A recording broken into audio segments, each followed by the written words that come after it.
क्या आप जानते हैं कि सोमनाथ टेम्पल भारत के सबसे प्राचीन और पवित्र मंदिरों में से एक है, जिसे भगवान लॉर्ड शिवा के 12 ज्योतिर्लिंगों में पहला स्थान प्राप्त है। और ये मंदिर केवल धार्मिक दृष्टि से ही नहीं, बल्कि ऐतिहासिक, सांस्कृतिक और राष्ट्रीय गौरव का भी प्रतीक माना जाता है।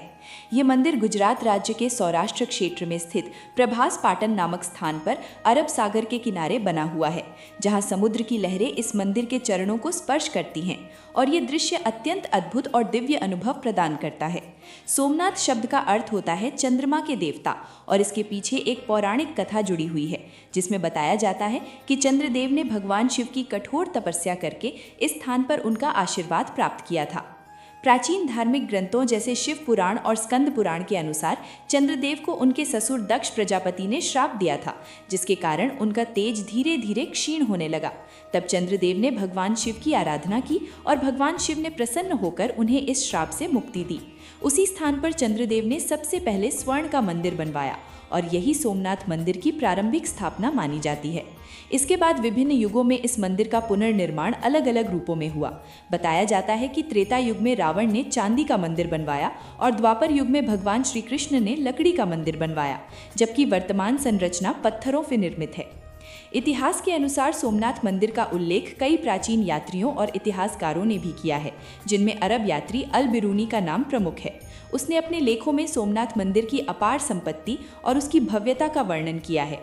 ये मंदिर एक समय इतना समृद्ध था कि यहाँ सोने और चांदी के आभूषण, हीरे जवाहरात और विशाल दान की संपत्ति मौजूद थी। यही कारण था कि ये मंदिर कई विदेशी आक्रमणकारियों का लक्ष्य बना। 1025 ईस्वी में महमूद गजनवी ने इस मंदिर पर हमला किया और इसे लूटकर भारी मात्रा में धन ले गया। इसके बाद भी कई बार इस मंदिर को तोड़ा गया और पुनः बनाया गया, लेकिन हर बार ये मंदिर पहले से अधिक भव्य रूप में पुनः खड़ा हुआ।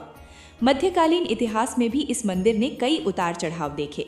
दिल्ली सल्तनत और मुगल काल में भी इस मंदिर को नुकसान पहुंचाया गया।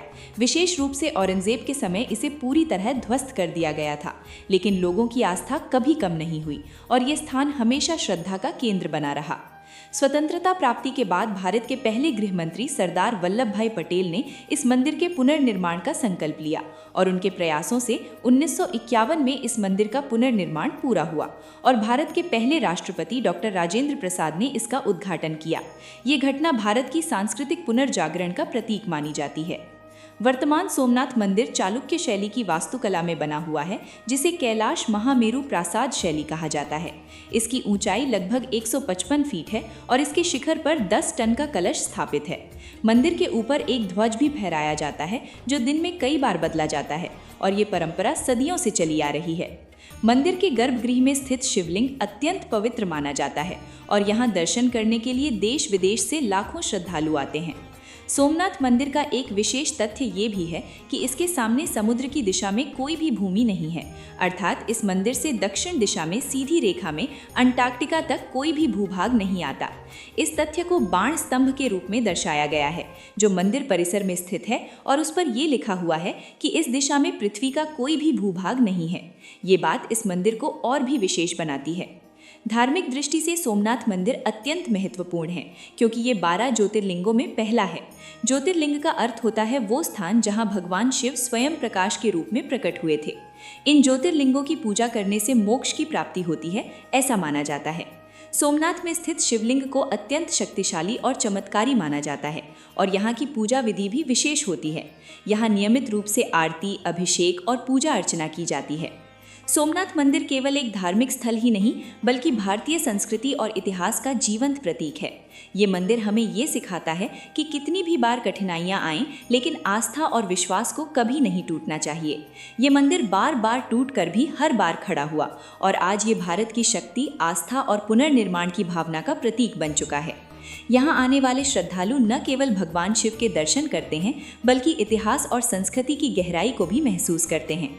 सोमनाथ मंदिर के पास ही कई अन्य धार्मिक और ऐतिहासिक स्थान भी स्थित हैं, जैसे त्रिवेणी संगम, जहां हिरण, कपिला और सरस्वती नदियों का संगम माना जाता है। इसके अलावा भालका तीर्थ भी पास में है, जहां ये माना जाता है कि भगवान श्री कृष्ण ने अपना देह त्याग किया था। इस प्रकार ये पूरा क्षेत्र धार्मिक दृष्टि से अत्यंत महत्वपूर्ण है और यहाँ आने वाले श्रद्धालुओं के लिए ये स्थान एक पूर्ण तीर्थ यात्रा का अनुभव प्रदान करता है। सोमनाथ मंदिर की व्यवस्था और देखरेख सोमनाथ ट्रस्ट द्वारा की जाती है, जो मंदिर के संचालन, विकास और श्रद्धालुओं की सुविधाओं का ध्यान रखता है। यहाँ आने वाले लोगों के लिए रहने, भोजन और दर्शन की अच्छी व्यवस्था की गई है। साथ ही सुरक्षा के भी कड़े इंतजाम रहते हैं ताकि श्रद्धालु सुरक्षित और शांतिपूर्ण तरीके से दर्शन कर सकें। आज के समय में सोमनाथ मंदिर न केवल भारत बल्कि पूरे विश्व में प्रसिद्ध है और ये भारत के प्रमुख पर्यटन स्थलों में भी शामिल है। यहाँ हर साल लाखों पर्यटक आते हैं और इस मंदिर की भव्यता, इतिहास और धार्मिक महत्व को देखते हैं।